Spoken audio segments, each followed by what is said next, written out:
Yo, what is up everyone, Tachi here. So today we're going to be talking about the weapons on the new banner Campout Grow. Some of these have new skills that we have yet to see in global, at least at this tier. For example, this weapon here, Guitar of Bondage.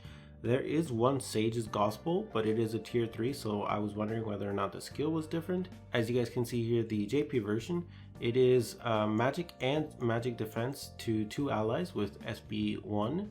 Relatively decent stats, which I suppose is kind of expected for an 18 cost. As for the job itself, it is going to come with, wow, that is quite a lot. You're looking at 450 M attack, 300 HP, 100 physical attack, and then 100 of each defense. So pretty decent on the M attack there. And I think that might actually be pretty decent to get for MDPS. Honestly, like 350 M attack is not half bad at all. Jobs are pretty worth it at this point, in my personal opinion, at least compared to like one weapon. And next weapon we're going to be looking at is Spade of Langor. Personally, this weapon is not really that worth it for me to pull for. But if you have slightly less dupes, or if you have less DC, so probably somewhere around like 7 to 10, this would probably be fine to go for.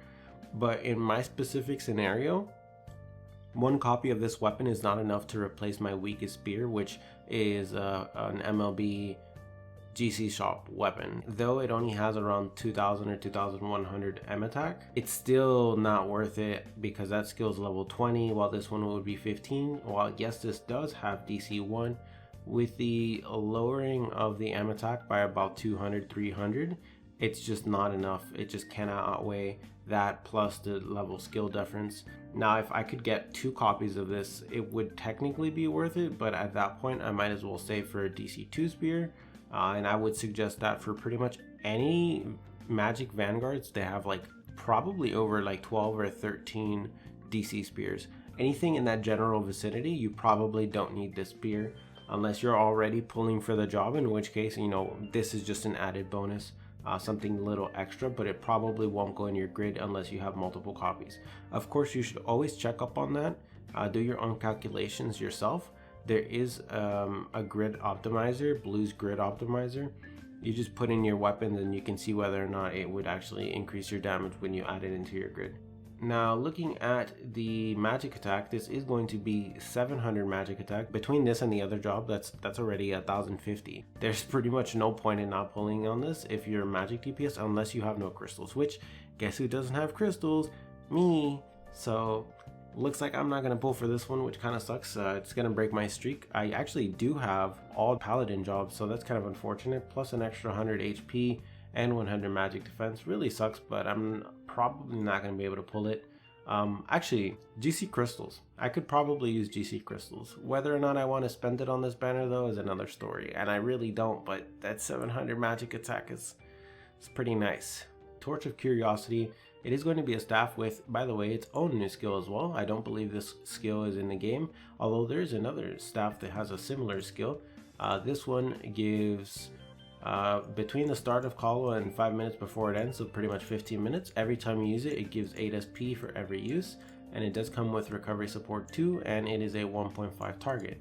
I believe there is another one that gives 20 SP per usage, but it does not have this criteria of at the start or 5 minutes before. So I would say that weapon's probably a little bit better, but I don't remember how many targets that weapon is. I think it's a 2 target, but I'm not 100% sure. Questionable whether or not it's RS2, but the staff itself is pretty good. Depending on where you are in the game, I would say this is a pretty decent staff to go for. 1.5 target RS2 is always good to have. However, right now, at least in global meta, the meta is pretty much you're going for 20 2 target staffs, and then you would slowly replace them with RS2 2 target staffs. So whether or not you want to spend for a 1.5 target RS2 that is going to be replaced sooner or later, I don't know how long that would be. It could be a year, maybe a year and a half. It could even be 6 months. I have no idea. So however long it is, it's just you have to figure out whether or not the investment of the couple thousand crystals is worth it for you to go for this weapon, plus jobs. Of course, the jobs are always worth it. Any defense is always nice. And speaking of the job, This one is going to come with 550 defense in total, so that actually is pretty decent for cleric jobs. Not the best, but it is pretty decent. And, oh, we have one more weapon. I didn't even notice this one, probably because it's not really irrelevant. This is going to be Witch's Hellfire. It is going to be a tier 4 and replenish magic 2. I mean, it has high P attack, but unless you are going for Shinmas or you running single target grid because, I don't know, you don't want to kill them because your guild is too strong, I guess. Pretty much the only time you would be running single target grid anyways. I probably would not suggest it for anyone else, honestly, to be running this. So kind of irrelevant. Anyways, guys, that is going to be the end of this video. Hopefully you guys enjoyed it. If you did, make sure to hit the like button, subscribe if you guys want to see future videos, and for now, I am out. Have a nice day.